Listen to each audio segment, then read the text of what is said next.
अंबेडकर जिन्होंने हमें इस देश का संविधान दिया, हमें वोट का अधिकार दिया, बराबरी का अधिकार दिया, और बाबा साहब भीमराव अंबेडकर जो हमें ये नारा देके गए, शिक्षित बनो, संघर्ष करो, संगठित रहो।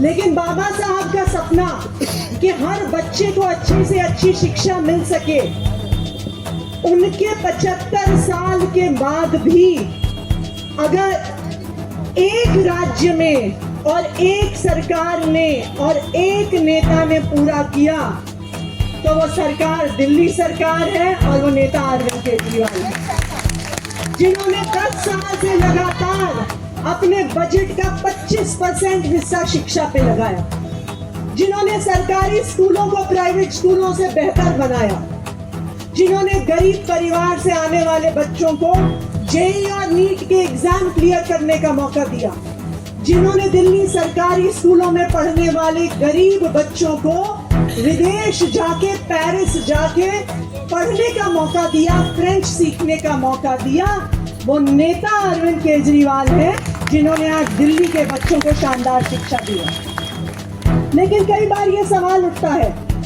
कि बच्चे स्कूलों में तो अच्छी शिक्षा पा लेते हैं, लेकिन एक गरीब परिवार का बच्चा, एक पिछड़े परिवार का बच्चा स्कूल की शिक्षा पाने के बाद आगे कैसे बढ़ेगा? जैसा कि आप जानते हैं कि जब भी कोई आम इंसान, कोई गरीब इंसान, किसी भी पिछड़े हुए तबके का व्यक्ति अगर परेशान होता है तो उस परेशानी का समाधान हमारे नेता अरविंद केजरीवाल जी निकालते हैं। और अब मैं उनको आमंत्रित करती हूँ आपके बीच में इसी तरह की एक हमारे दिल्ली के बच्चों के लिए एक नई और शानदार योजना की घोषणा करने के लिए अरविंद केजरीवाल जी के लिए जोरदार तालियां बजाएं।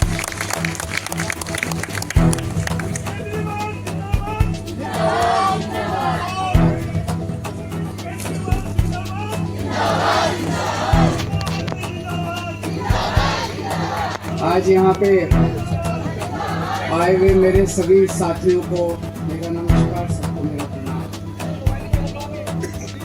दोस्तों, अभी 3 दिन पहले हमने देखा कि किस तरह से संसद के अंदर देश के गृह मंत्री और भारतीय जनता पार्टी के लीडर अमित शाह जी ने संसद में बाबा साहब अम्बेडकर का अपमान किया।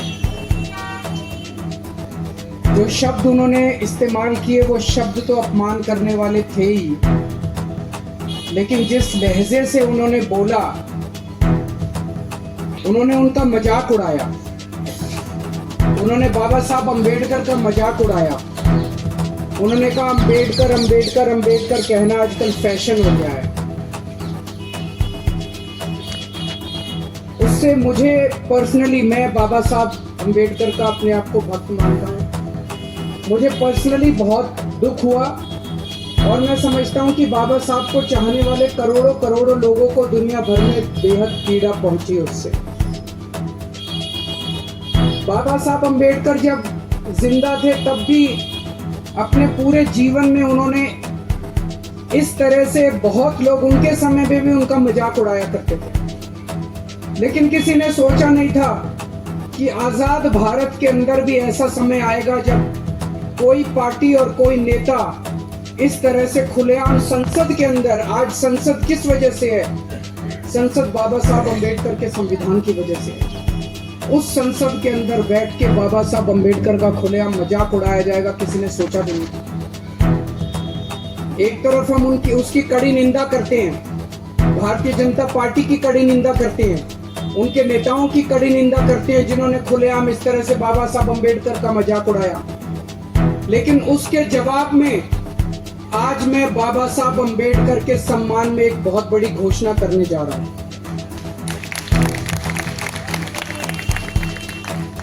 बाबा साहब अम्बेडकर ने सबसे ज्यादा तवज्जो दी थी शिक्षा को। उन्होंने कहा था कि अगर हमारे समाज को आगे बढ़ना है तो एक ही चीज है जो हमारे समाज को एक पीढ़ी के अंदर सबको बराबर खड़ा कर सकती है, और वो है शिक्षा। उन्होंने अपनी जिंदगी में शिक्षा पाने के लिए जितने संघर्ष किए उसकी हम कल्पना भी नहीं कर सकते। उनके जमाने में हम जानते हैं बहुत ज्यादा छुआछूत थी। वो जब स्कूल जाते थे तो अपने साथ टाट पट्टी लेके जाते थे।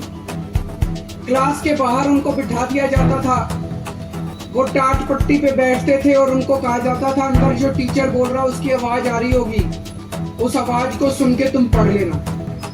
ऐसी परिस्थिति में पढ़ के वो बंबई में उन्होंने ग्रेजुएशन प्राप्त की और उसके बाद वो कोलंबिया यूनिवर्सिटी से पीएचडी प्राप्त की उन्होंने। 1915 में उन्होंने कोलंबिया यूनिवर्सिटी से पीएचडी प्राप्त की और उसके बाद वो लंदन स्कूल ऑफ इकोनॉमिक्स गए, वहां से उन्होंने पीएचडी की। लेकिन लंदन स्कूल ऑफ इकोनॉमिक्स में पढ़ते हुए उन्हें बीच में अपनी पढ़ाई छोड़नी पड़ी क्योंकि पैसे कम पड़ गए और उनको वापस देश आना पड़ा। फिर उन्होंने पैसे का जुगाड़ किया और फिर दोबारा अपनी पढ़ाई पूरी करने के लिए लंदन स्कूल ऑफ इकोनॉमिक्स गए और उसके बाद उन्होंने किस तरह से संघर्ष करके देश को आजादी दिलाई, भारत का संविधान लिखा और देश के पहले कानून मंत्री बने, हम सब लोग जानते हैं। आज मैं चाहता हूं कि कोई भी दलित समाज का बच्चा पैसे की कमी की वजह से उच्च शिक्षा प्राप्त करने में वंचित न रह जाए। इसलिए आज मैं डॉक्टर अंबेडकर स्कॉलरशिप का ऐलान करता हूं। दलित समाज का कोई भी बच्चा अगर दुनिया की किसी भी टॉप की यूनिवर्सिटी में पढ़ना चाहेगा तो वो बच्चा उस यूनिवर्सिटी में एडमिशन ले ले। बस एडमिशन लेने के बाद उसका सारा पढ़ाई का खर्चा, आने जाने का खर्चा, सारा खर्चा दिल्ली सरकार वहन करेगी।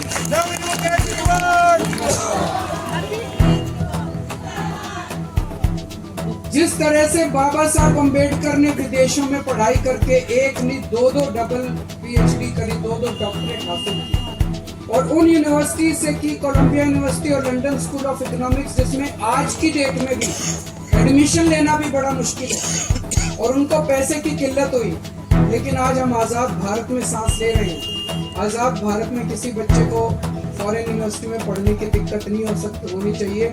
इसलिए आज मैं पूरे दलित समाज के लिए ये घोषणा कर रहा हूँ डॉक्टर अंबेडकर स्कॉलरशिप की, कि किसी भी बच्चे को विदेश में आप बाबा साहब अम्बेडकर के बताए हुए पद चिन्हों पे चलिए, उनके बताए हुए उनके जीवन में उन्होंने जो कुछ हासिल किया वो हासिल करने की कोशिश कीजिए। आपका साथ हम देंगे।